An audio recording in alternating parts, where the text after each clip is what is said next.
a gente vai falar do desenho de estudo, né, que é o delineamento da pesquisa clínica, sobre os viés e o plágio, que é plágio. No finalzinho é só um breve sobre isso. Tem os tipos de pesquisa. Primeiro tem a experimental, que eu digo assim, tipo de pesquisa, vamos dizer, original, né? Tem a experimental, que ela vai ajudar, é aquela que ocorre no laboratório, que vai ajudar a pessoa a gente a criar hipóteses. Se eu não me engano, no caso da ivermectina, que no começo da pandemia foi dita como que era bom ser usado contra o Covid e tal, ela veio de uma pesquisa experimental, que foi ocorrida em laboratório e tal. Só que a gente sabe que para extrapolar para a prática clínica, tem que haver as pesquisas clínicas, né?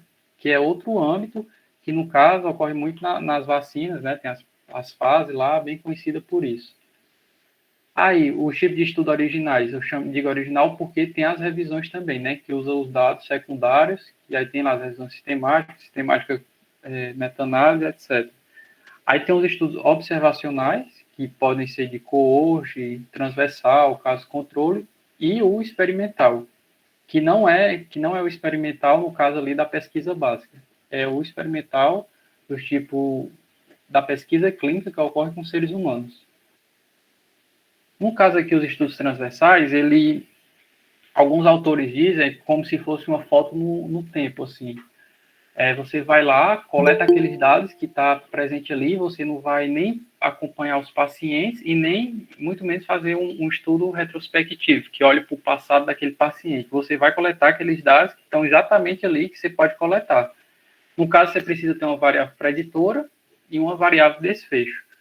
Um exemplo seria, por exemplo,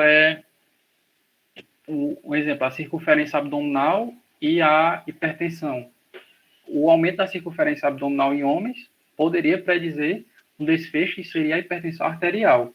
Aí você vai lá, coleta a circunferência abdominal, um tanto X de homens, e vai ver quais, e também afere a pressão deles, e vai ver quais têm a hipertensão, aí você faz as análises estatísticas e tudo. Ou seja, você foi ali, coletou o dado ali e acabou-se. No caso, ele é ideal para descrever variáveis e seus padrões, que basicamente resume a prevalência, é o tanto que tem naquele determinado momento, o tanto daquela variável naquele determinado momento, como eu já falei, e ele não estima incidência, porque você não vai acompanhar os pacientes ao longo de um determinado tempo. No caso, os pontos fortes dos estudos transversais é que eles são rápidos, como já falei, ele são rápidos e de baixo custo, tem poucas perdas de segmentos, e eles podem ser, no caso, e na hora que você vai lá coletar, você já coleta o desfecho na hora, tá entendendo? No caso dos pontos fracos deles, que ele não estabelece relação de causalidade, como eu falei aqui da diálise e da obesidade. Quando você vai, por exemplo, se for aqui no centro do Hospital de Cajazeiras, você vai lá no centro de diálise, aí você vê que a maioria que está lá é obeso. Aí você pode pensar que a obesidade é um fator de risco, é preditor para diálise. Só que não, que no caso, os pacientes que estão em diálise muito tempo, eles estão maior predisposição a ter obesidade. E como já falei, ele estima só a prevalência, que é o número de pessoas com a doença ou condição em um dado momento, dividido pelo número de pessoas em risco. Aí, peraí, tá, vocês estão escutando? Estamos sim, José. Tá tranquilo o áudio, viu?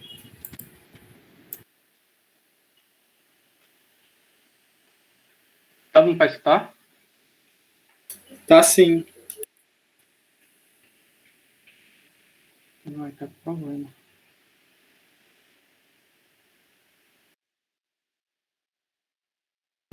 Eu acho que ele que não tá escutando a gente. Vamos esperar ele voltar.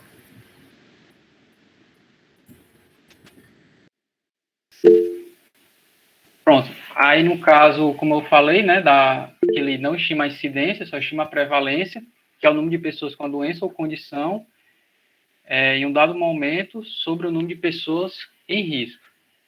Aí, no caso, já os estudos de coorte prospectivo, tem um exemplo claro desse estudo aí que ocorreu nos Estados Unidos, que foi investigar, né, a saúde de mulheres, especificamente enfermeiras, que mandaram um questionário para elas em um determinado momento, no início da pesquisa, e periodicamente ia mandando outros questionários para avaliar fatores de risco e também desfecho. Por exemplo, no caso, a hipertensão poderia ter sido um desfecho nesse estudo.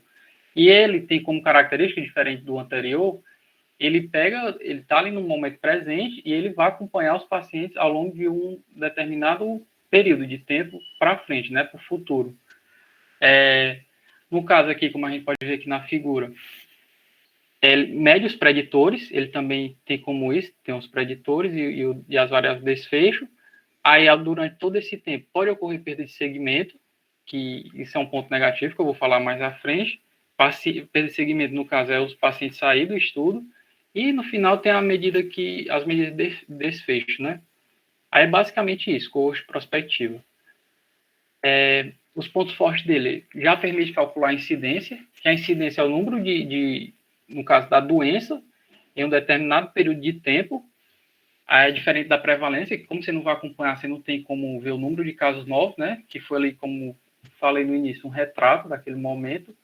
E ele possibilita gerar uma melhor inferência causal por conta que ele, como já falei, o ponto mais positivo dele é que ele acompanha os pacientes ao longo do tempo.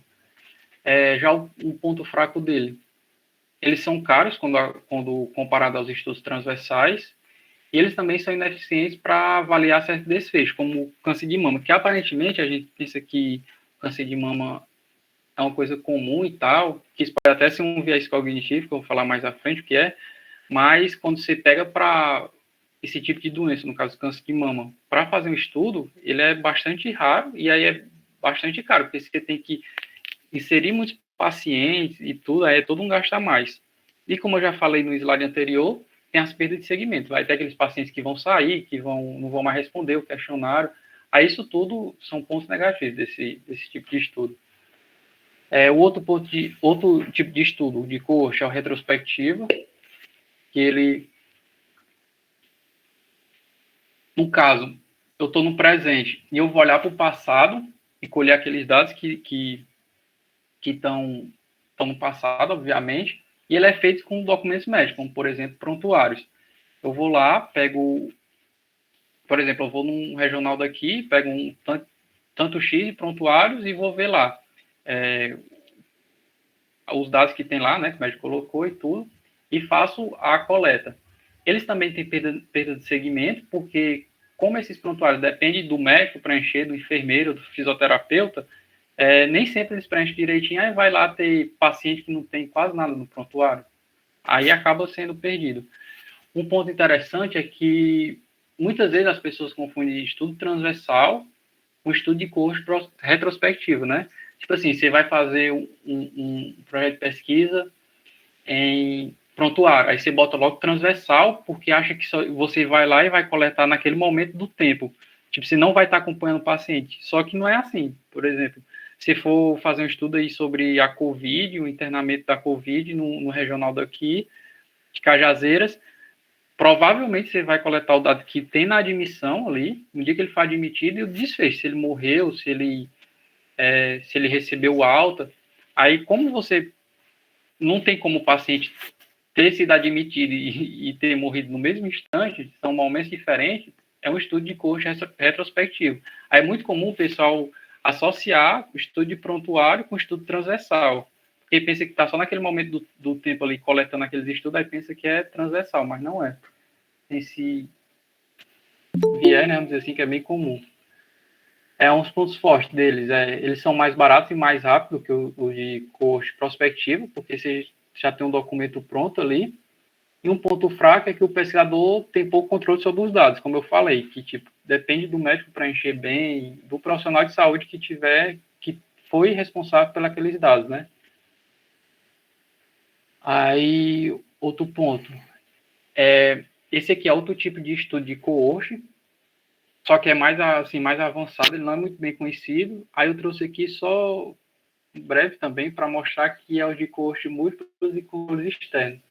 Eles se parecem com um estudo randomizado, assim, quando você vê ensaio clínico randomizado, que eu vou falar mais à frente, mas é só bem quer dizer, isso, o estudo de caso controle, mas ele difere no ponto que você vai selecionar o pessoal que vai fazer parte desse estudo de acordo com as variáveis preditoras. No caso controle, como vou falar mais à frente, você seleciona a partir do desfecho. Aí um grupo exposto a um potencial fator de risco e um grupo não exposto, como, por exemplo, sei lá, um grupo fuma e o outro não fuma, aí você vai ver ao longo do tempo se aquilo ali vai desencadear câncer de pulmão. Aí os grupos são escolhidos com base na variável preditora, que é, no caso, esse exemplo que eu citei dos de cigarro, né? Que o cigarro pode ser um fator, uma variável fumar pode ser uma variável preditora a desenvolver câncer de pulmão. E aí, pontos negativos, também tem perda de segmento. E é basicamente isso. Os fatores negativos é que vai ser mais caro, né, em relação aos outros tipos de estudo, como os outros que eu já mostrei ali, como transversal, por exemplo. Aí os estudos de caso controle. A escolha dos dois grupos são feitas tendo como base o desfecho de interesse. Nesse caso aqui, você vai escolher o grupo, no caso do cigarro, né? Você escolhe os pacientes que já tiveram câncer de pulmão e os que não tiveram câncer de pulmão, os que têm câncer de pulmão e os que não tiveram. Aí você vai, de acordo com esse desfecho, você vai interrogar eles, perguntar, você fumava e tal, quais são os seus hábitos de vida e tal. Aí, por conta que você volta ao passado, ele é tido como um estudo retrospectivo. E ele tem como objetivo encontrar a diferença nas variáveis preditoras que eles possam explicar os casos, né? No caso é isso que eu perguntei. Você fumava? Aí o cara que tinha câncer de pulmão vai dizer que fumava, o que não tinha vai dizer que não fumava. Aí você vai fazendo uma associação. E como você selecionou já o desfecho, já selecionou aquele que tinha câncer de pulmão e aquele outro grupo que não tinha câncer de pulmão, não tem como, obviamente, estimar nem prevalência nem incidência. Aos pontos fortes deles, você tem muitas informações com poucos pacientes. Isso é muito bom no caso de doença rara, né? Porque imagine aí, você pegar uma doença rara, aí você fazer um estudo de coorte prospectivo, haja paciente para desenvolver assim, uma doença rara, porque como o próprio nome já diz, né, ela ocorre pouco, aí tem que ter muito paciente para alguns deles desenvolver a doença rara. Por isso que o ponto positivo dele é que muitas informações com poucos pacientes. Eles são bons para gerar hipóteses também, porque você vai lá, né, você pergunta, o cara tem câncer de pulmão, aí você pergunta, você fumava? Diga seu hábito de vida. Aí ele vai dizer, não, eu fumava, mas eu também criava tal passarinho e tal e tal. Aí você pode associar, porque tem estudos também que falam, né, que isso é até um livro que eu li. O cara, os primeiros estudos que saíram, porque assim, não tem ensaio clínico randomizado com quem fuma e quem não fuma, né? Aí a indústria do tabaco dizia que como não tinha esse padrão ouro, eles meio que negavam esses estudos, por exemplo, de caso controle, que associavam o câncer de pulmão ao cigarro, porque dizia que era estudo de baixa evidência e tal. Inclusive um pesquisador Fischer também, se eu não me engano. Ele fumava muito e dizia que fumava porque os estudos que baseiam a associação do cigarro com câncer de pulmão são fracos. Aí sim, o que é que eu estava agora? Eu me perdi. Se eles são bons na geração de hipóteses por causa disso, né? Sim, a indústria do tabaco foi contra esse tipo de estudo porque dizia que as pessoas que fumavam também criavam muitos passarinhos, né? Aí tem uma doença pulmonar, que eu esqueci o nome, que é causada pela uma coisa que está presente na pele dos pássaros, que desencadeia essa doença pulmonar. Aí também, a partir disso, também criou-se a hipótese de que criar animais, aves, né, especificamente, gerava câncer de pulmão. É por isso que eles são bons para gerar hipótese. Só que nesse caso da indústria do tabaco, a gente sabia que era porque ela queria continuar vendendo, né? Os pontos fracos dele. Ele possibilita estudar apenas um desfecho, né? Como eu disse, separa em dois grupos, por exemplo, do cigarro, o que tem câncer de pulmão e o que não tem. E ele é muito comum ser prejudicado por esses dois tipos de viés, que é o de amostragem e o de aferição, que eu vou falar mais à frente também. Aí aqui tem um resumo desses estudos observacionais que eu falei. O transversal, como eu falei, é uma foto naquele momento. Você não vai nem acompanhar um paciente ao longo do tempo e nem olhar para trás, fazer perguntas a ele ou pegar documentos médicos. Aí tem a coorte prospectiva, que você vai acompanhar o paciente ao longo do tempo, você parte do presente e segue ele no futuro. A coorte retrospectiva, você está ali presente e vai usar os exemplos prontuários, né? Você vai interrogar ele. E, por último, o caso controle, que é um tipo de estudo retrospectivo, que você vai indagar o paciente sobre o indivíduo lá, sobre determinados hábitos de vida, como foi o exemplo que eu dei, né? Mas vocês têm alguma dúvida sobre esse tipo de estudo aqui, que eu falei até agora, ou pode continuar? Porque são muitos, aí pode vocês ficarem em dúvida em algum.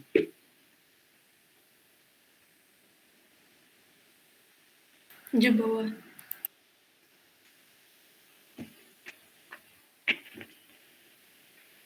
Sim, aí, esses estudos que eu falei até agora, esses 4 modelos são os estudos observacionais, aí tem os experimentais, que, no caso, os ensaios clínicos randomizados, que eles aqui são tidos como um padrão ouro, né? Naquela pirâmide de evidência, que é bem clássica. Acima deles estão só as revisões sistemáticas, e abaixo delas tem os ensaios clínicos randomizados. Nesse caso aqui, há separação em 2 grupos. Tem o grupo intervenção e o grupo controle. Aí no grupo intervenção vai ter, obviamente, a intervenção que o pesquisador quer estudar, e no grupo controle vai ter o placebo ou outra intervenção, por exemplo, o tratamento padrão, e o pesquisador quer estudar outro tipo de tratamento. Aí aplica só o padrão no grupo controle e o tratamento padrão no grupo intervenção, junto com o tratamento que vai ser estudado. Como eu já falei, envolve esses 2 tipos de estudo, e nem sempre eles podem ser, nem tudo pode ser submetido, né? Um ensaio clínico randomizado, como eu falei. Tipo, você não vai randomizar a pessoa para fumar, né? Usar cigarro, não tem como. Como já falei, randomizado, no caso, são aleatórios, os pacientes que escolhem, não tem como escolher pessoas aleatórias para dizer, você vai usar por 10 anos tabaco e você aqui não vai. Não tem como. Aí aqui, nessa imagem, como tem a população, você pega uma amostra da população, uma parte, né? Você mede lá os preditores. Você pode armazenar amostras, que é opcional, que exames, raio-x e tal. Aí você separa os 2 grupos, né? E tem, obviamente, as perdas de segmento e tal. Vou falar mais à frente aqui sobre randomização. É um ponto bem importante, né? No caso da randomização, quer dizer que você vai selecionar aqueles pacientes de forma aleatória, e as características mais importantes dessa randomização são alocar os tratamentos aleatoriamente, ou seja, aquele indivíduo, eu vou lá incluir o paciente no estudo. Primeiro eu vou incluir os pacientes no estudo. Cada indivíduo daquilo ali deve ter a mesma probabilidade de ir para o grupo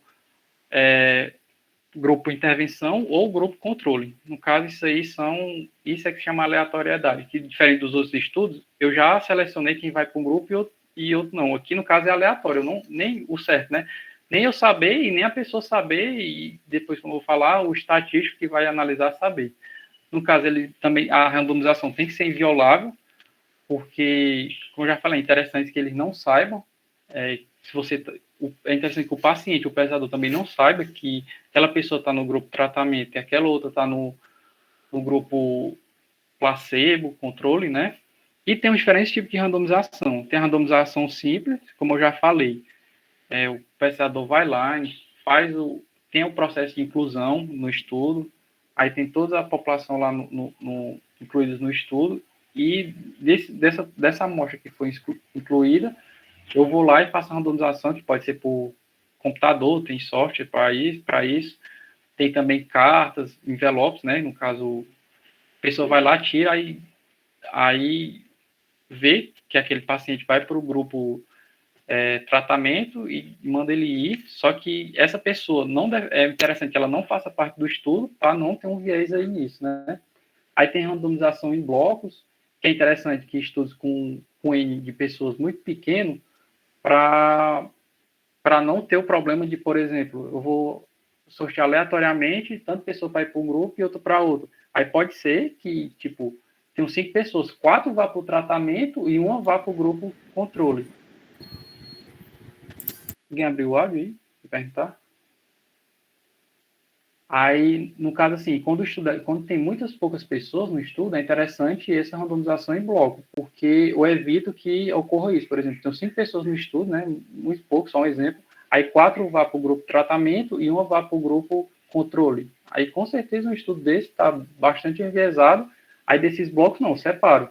Por exemplo, tem 6 pessoas, aí eu vou criar um bloco com 3 pessoas no grupo tratamento e 3 pessoas no grupo controle. Só que aí, obviamente, eu não sei quem são as pessoas que vão, só sei que vai ter 3 no tratamento e 3 no controle. E tem a estratificada, que é, por exemplo, quando...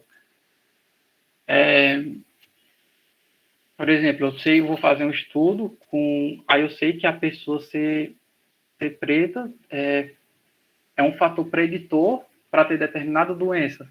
Aí eu separo lá, eu estratifico, né, aquelas pessoas com aquela característica que eu já sei que pode influenciar no desfecho. Aí por isso que é estratificação. Vou estratificar aquelas que são pretas. Enfim, eu tenho uma variável preditora que eu sei que vai influir no desfecho, aí eu uso a estratificação. Só que isso aqui é mais complexo, esse conceito. Aí tem os tipos, tem a adaptativa, que é bem mais complicada. A melhor mesmo é a randomização simples.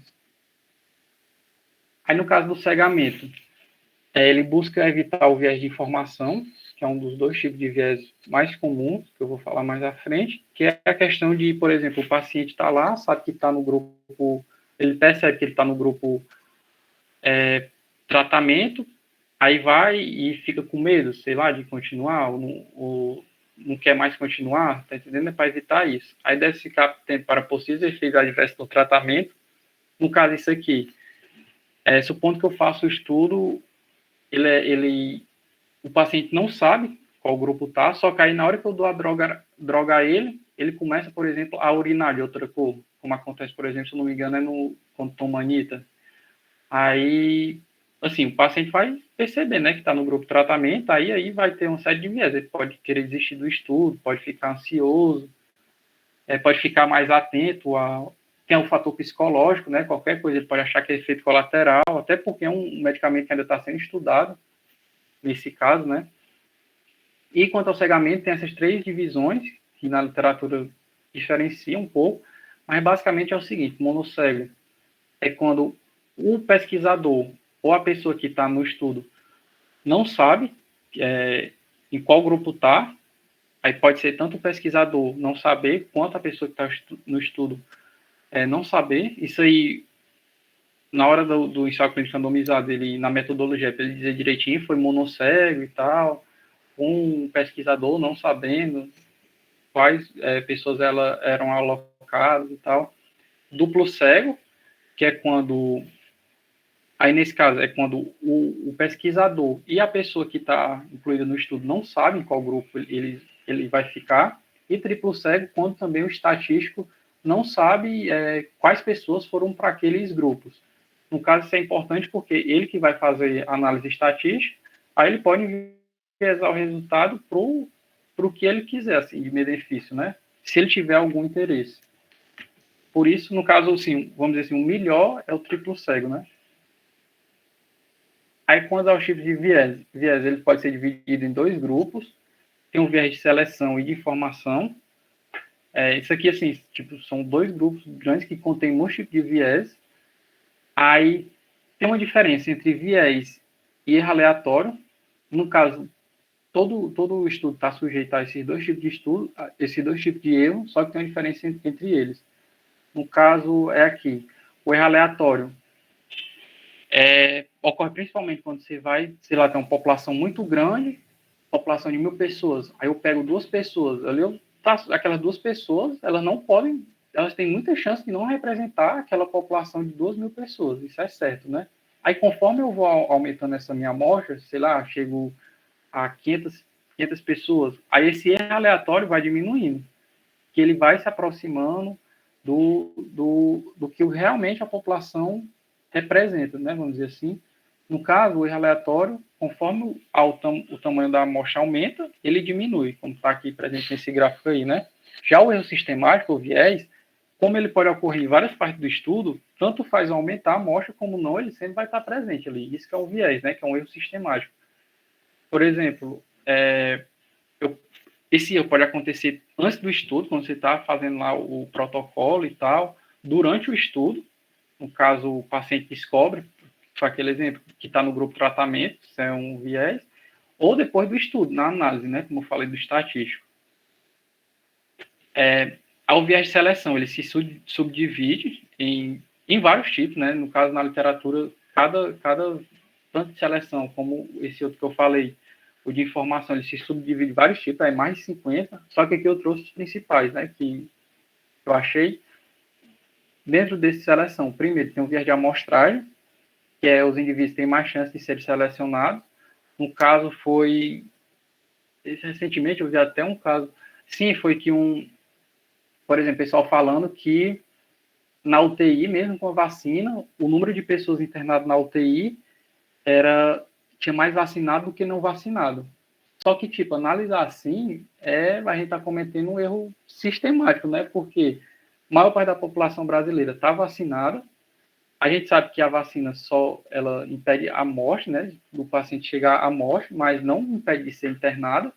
No caso, obviamente, tem mais chance da pessoa que se interna ter tomado a vacina do que não ter tomado a vacina. Aí, obviamente, na UTI tem mais chance da pessoa que está na UTI ter tomado a vacina do que não ter tomado a vacina.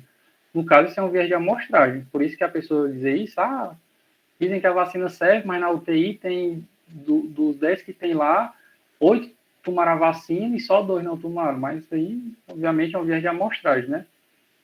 Aí tem um viés de não respondência, que é aquele lá que você vai fazer a pesquisa, aí as pessoas que responderam às pesquisas eram só aquelas que beneficiavam do desfecho que você tem interesse. No caso, isso é um viés não respondente. E os que não responderam poderia prejudicar o seu desfecho? Isso deu para entender. Aí tem o viés de Bergson, que é, por exemplo, você faz um estudo em um hospital, uma determinada doença. Aí você, chegou nesse desfecho aqui e tal. Então, isso também ocorre na população.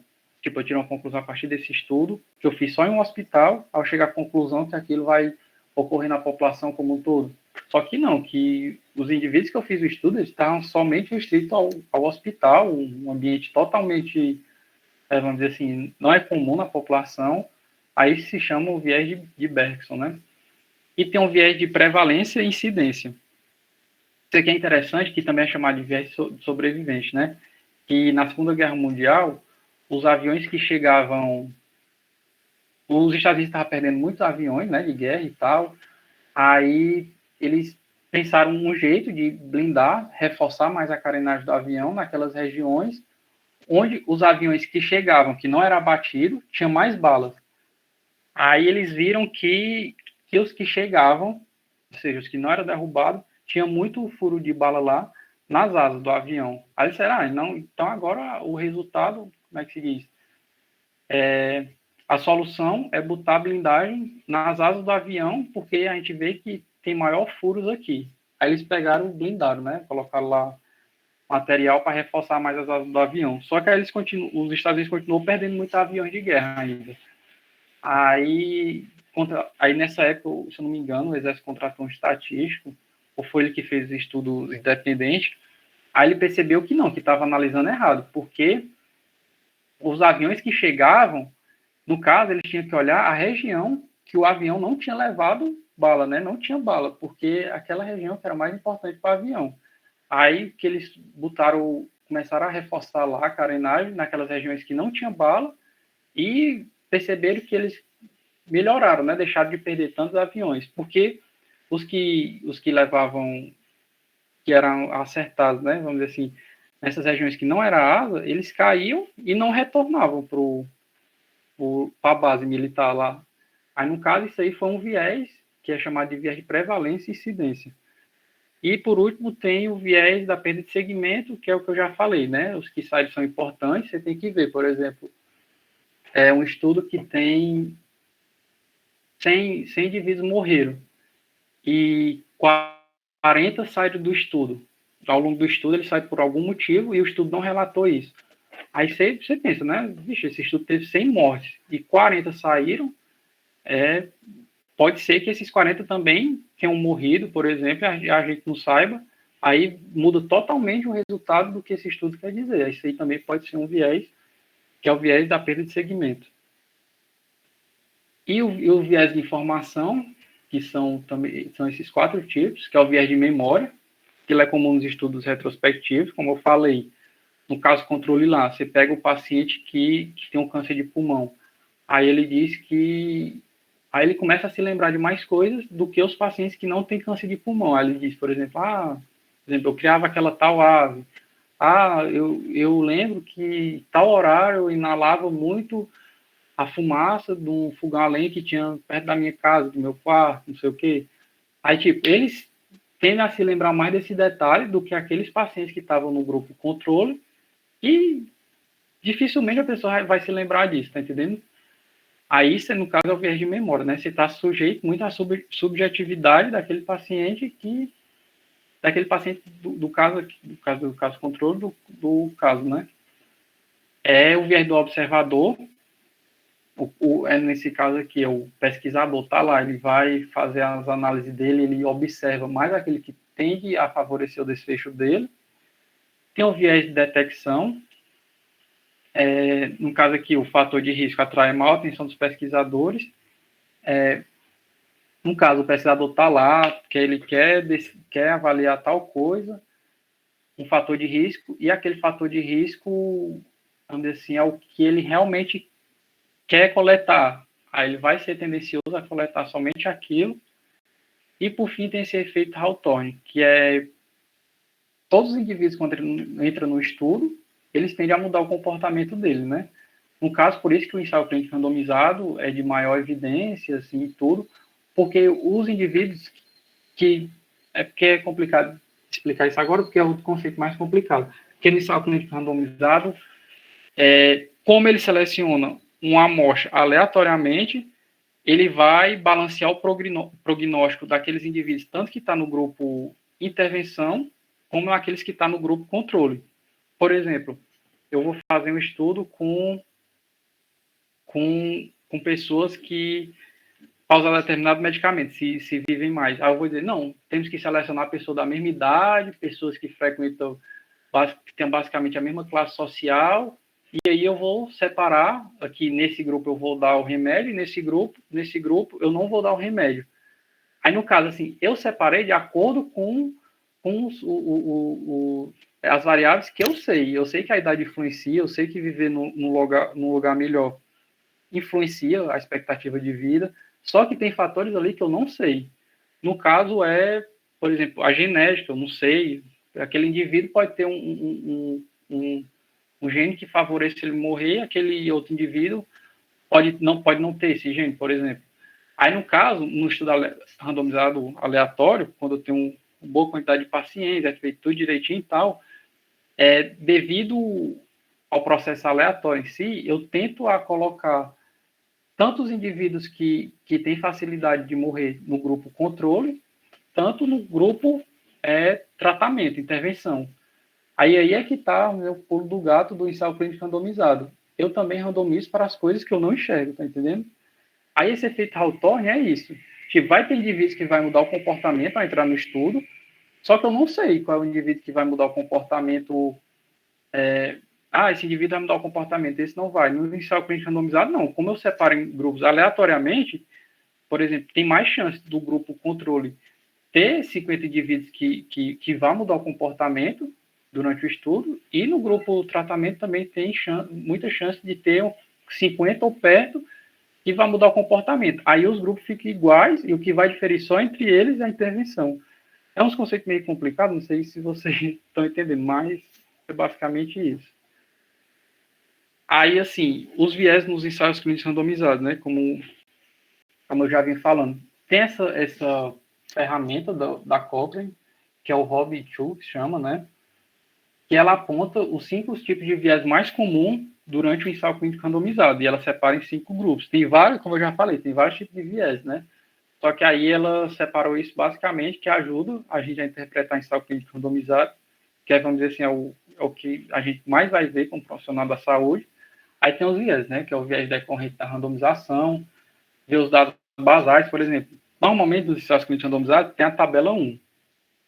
Aí na tabela 1 vai ter lá a idade dos pacientes, a média variável lá que seja importante para o desfecho e tal. Aí você vai ver, no grupo controle, a média de idade foi 60 anos.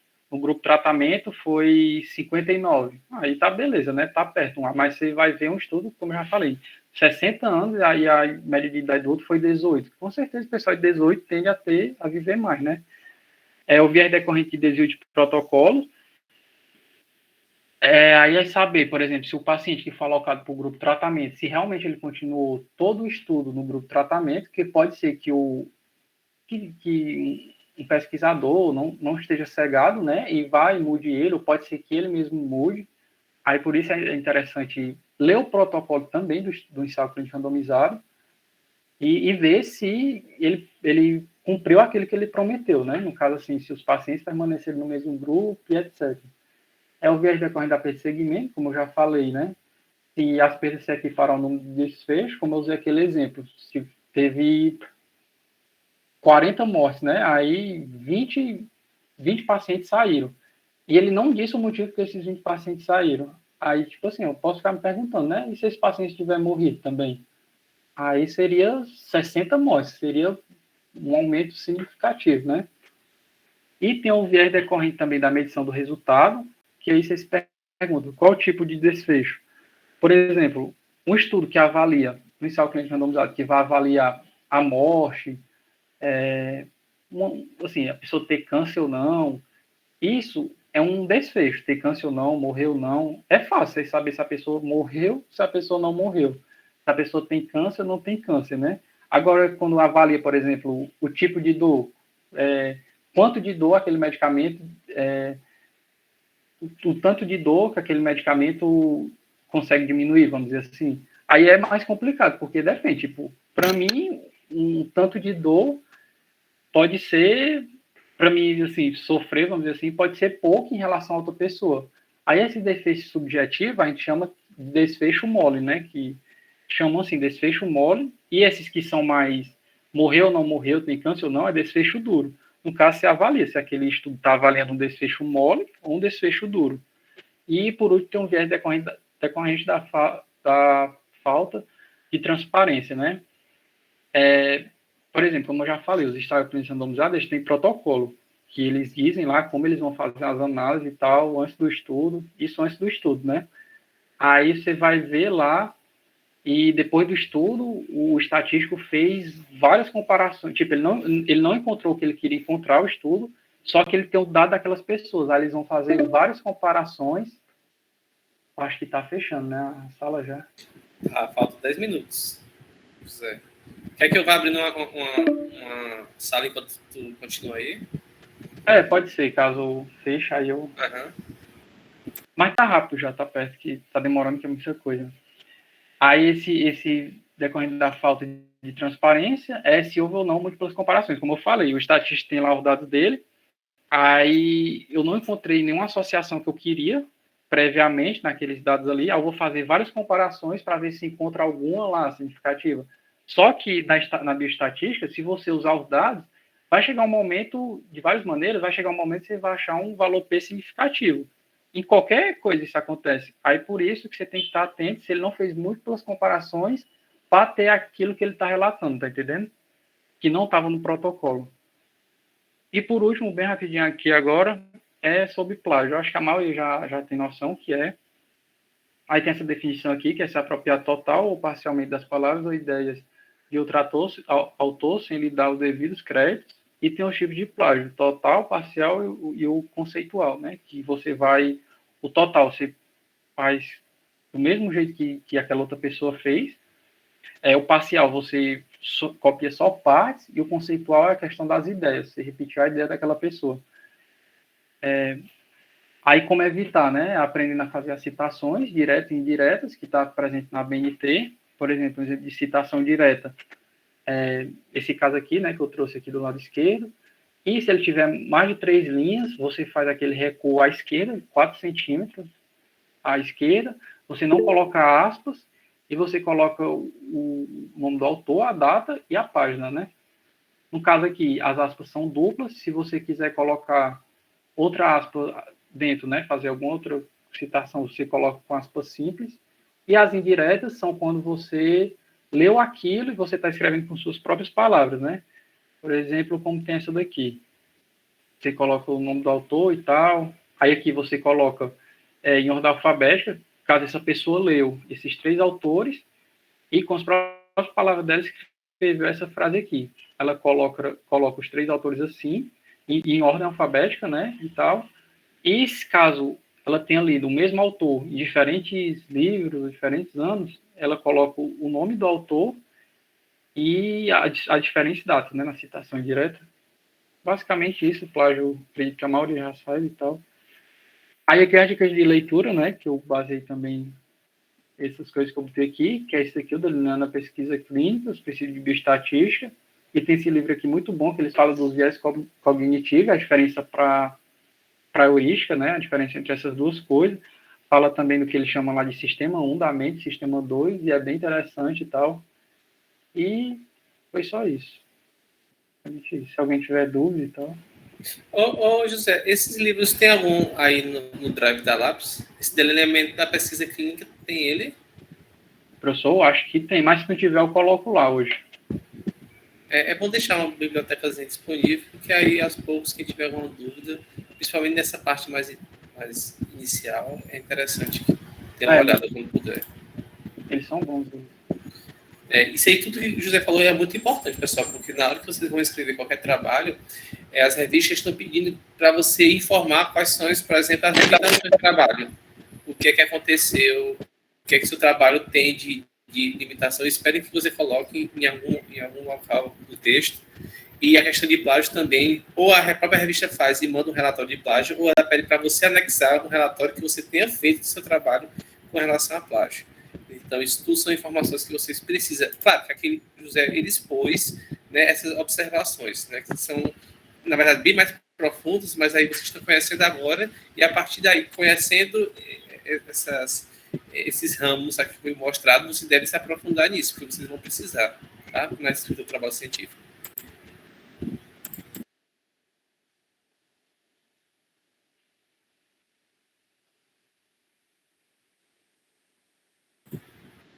E aí, mais alguma dúvida, pessoal? Professor, só avisando o pessoal,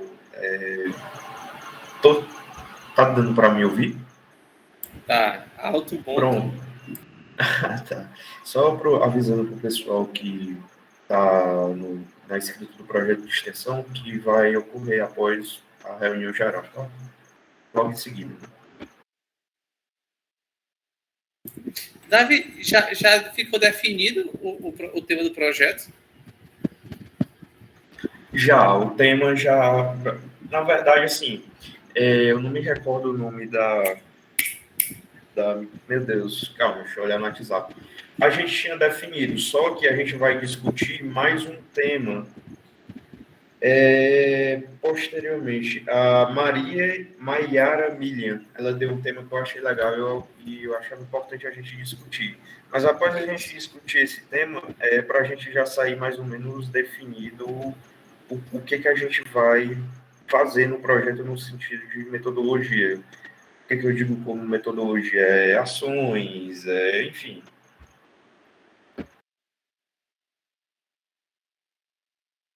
Boa noite, pessoal. Então, vamos ligar a câmera para tirar o print.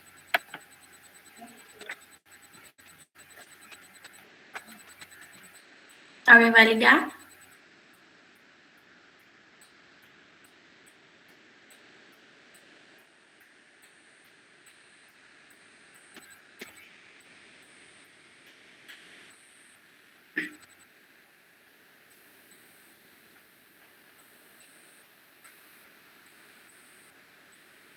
Pessoal.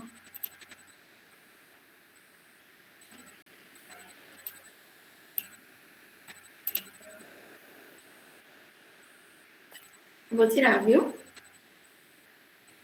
Aí tu vai contar, Larissa, até 3, né? Vou contar até 3. 1, 2, 3.